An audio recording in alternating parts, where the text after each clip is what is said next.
Hello বন্ধুরা, ইয়ান Bangla gardening চ্যানেলে আপনাদের সবাইকে জানাই স্বাগতম। আগের দিন আপনাকে দেখিয়েছিলাম যখন পোলগুলো বা প্লেয়ারগুলো বসানো হচ্ছিল তখন। এরপরে দেখতে পাচ্ছেন যে এখানে কিন্তু প্লেয়ারের সাইড বা আমি যেহেতু আল্ট্রা হাই ডেনসিটি বা ট্রেলস পদ্ধতিতে করব, তার জন্য কিন্তু সাইডে উঁচু রাখা হয়েছে এবং মাঝখানে যে মাটিগুলো আছে অনেকে হয়তো ভাবতে পারেন যে এখানেও হয়তো বা গাছ বসবে, এমনটা কিন্তু নয়। এটা এক্সট্রা মাটি রাখা হয়েছে, যেহেতু এই মাটিটা তোলা মাটি, অর্থাৎ এখানে পুকুর কেটে তবেই মাটিটা তোলা হয়েছে। তার জন্য বর্ষাকালে স্বাভাবিকভাবে বৃষ্টি হলে এই মাটিটা বসবে, তখন এই এমার্জেন্সি পারপাস এই মাটিটা কিন্তু কাজে লাগবে, তার জন্য এটা দেওয়া। তো এইভাবে কিন্তু আপনি উঁচু করেছি, সেটা আমি একটু নিচে থেকে আপনাকে দেখাই যে কতটা পরিমাণ উঁচু করা হয়েছে। মাটি থেকে মোটামুটি হাফ ফুটের একটু কম, অর্থাৎ এখানে 8 সেন্টিমিটার মতো উঁচু করা হয়েছে। তো এখানে দেখতে পাচ্ছেন যে এরকম উঁচু হয়েছে, এরপরেও কিন্তু এখনও উঁচু হবে, সেটা পরবর্তীকালে। ফার্স্ট টাইম গাছটা বসানোর জন্য এরকম করা হয়েছে। এবং প্লেয়ারের মাঝ বরাবর এখানে দেখতে পাচ্ছেন একটা গোবরের লেয়ার কিন্তু দেওয়া হয়েছে। এটা যে প্রথম গোবরের লেয়ার এমনটা কিন্তু নয়। ফার্স্ট আজ থেকে 5 থেকে 6 দিন আগে একটা গোবরের লেয়ার দেওয়া হয়েছিল, যেটা অলমোস্ট শুকিয়ে গেছে, এবং তার উপরে আবার 1 বা 2 ইঞ্চি করে মাটি দেওয়া হয়েছে।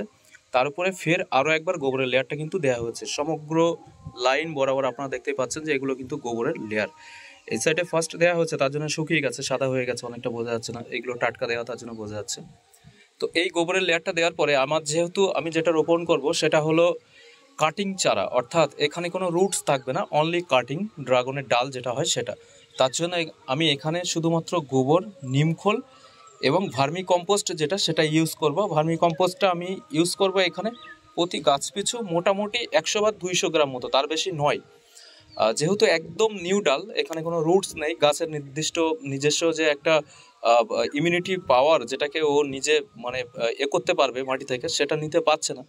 যার কারণে হিট হবে এমন অনেকে পোলট্রির লিটার যেগুলো ওটা ইউজ করেন, অনেকে এখানে অন্যান্য হাড় গুঁড়ো বা অন্যান্য জিনিসগুলো দিয়ে থাকেন। আমি সেগুলো দেবো না, কারণ ওই জিনিসগুলো একটু হিট হয়।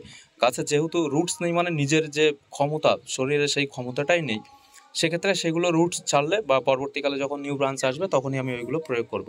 ফার্স্ট টাইম কিন্তু আমি যেটা দেবো সেটা হচ্ছে গোবরের একটা লেয়ার দেওয়া হয়ে গেছে অলরেডি, তার উপরে 2 ইঞ্চি মাটি বা 3 ইঞ্চি মাটি দেওয়া হয়েছে, তার উপরে ফের আরও একবার গোবরের লেয়ার কিন্তু দেওয়া হয়েছে, যেটা আপনারা দেখতে পাচ্ছেন। এবং এরপরে কিন্তু আরও একটু কোদাল দিয়ে মাটি এবং গোবরটা মিশিয়ে নিয়ে তারপরে ভার্মি কম্পোস্ট দিয়ে তারপরেই কিন্তু গাছগুলো রোপণ করা হবে। অর্থাৎ আমার ট্রেলস পদ্ধতিতে যেটা গাছ আমি রোপণ করব সেটা হচ্ছে এখানে যে প্লেয়ারের গোড়াটা দেখতে পাচ্ছেন, এই গোড়াতে কিন্তু এখানে একটা গাছ দেবো, এখানে একটা গাছ দেবো, সেমটা হবে ওই পাশটায়। এবং এখান থেকে 1 ফুট ছেড়ে এই জায়গা থেকে একটা চটা উঠবে এভাবে উপরে, এখান থেকে একটা গাছ হবে, মাঝখানে ওখান থেকে একটা গাছ, এই দুটোর মাঝখানে 1 ফুট গ্যাপ, লম্বায়ও 1 ফুট গ্যাপ থাকবে। 1 ফুটের একটু বেশি থাকবে, যেহেতু আমার প্লেয়ারটা দেওয়া হয়েছে 8 ফুট, তার জন্য 6টা দিলে মোটামুটি 1 ফুটের বেশি থাকছে। তো এর কিন্তু অনেক রকমভাবেই করা যায়, এক একজন এক এক রকমভাবে করছে, আমিও দেখছি এক্সপেরিমেন্ট পারপাস যে কোনটা বেটার হয়। তো মোটামুটি জমি সব কিছু রেডি হয়ে গেছে এবং রোপণ করার সময় এখন জমিটা দেখতে পাচ্ছেন পুরো শুকনো, এর নিচে কিন্তু একটু রসালো ভাব আছে, যেটা ওপর থেকে দেখা যাচ্ছে না, সূর্যের আলো পড়ছে বলে শুকনোই মনে হচ্ছে সব কিছু। তো আমি এখানে গাছটা বা ডালটা রোপণ করার পরে কিন্তু কোনো রকম জল প্রয়োগ করব না, অন্তত 2 থেকে 3 দিন পরেই কিন্তু জল প্রয়োগ করব। যদি আমার গাছটা রেডি গাছ থাকতো সেক্ষেত্রে আমার অতটা অসুবিধা হতো না, সাথে সাথে জল দিলেও মানে পরিমাণ মতো। তো এইভাবেই এই আপাতত এই পর্যন্ত আপডেট আছে। এরপরে নেক্সট আরও আপডেটগুলো পেতে অবশ্যই চ্যানেলটিকে সাবস্ক্রাইব করে রাখবেন।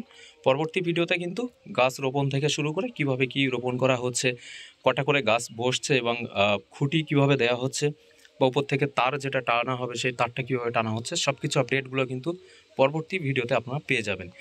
তো এখনকার ভিডিওটা এখানে শেষ করছি। সবাই ভালো থাকবেন এবং সুস্থ থাকবেন, এবং অবশ্যই চ্যানেলটিকে কিন্তু সাবস্ক্রাইব করে রাখবেন এমন লেটেস্ট আপডেটগুলি পাওয়ার জন্য।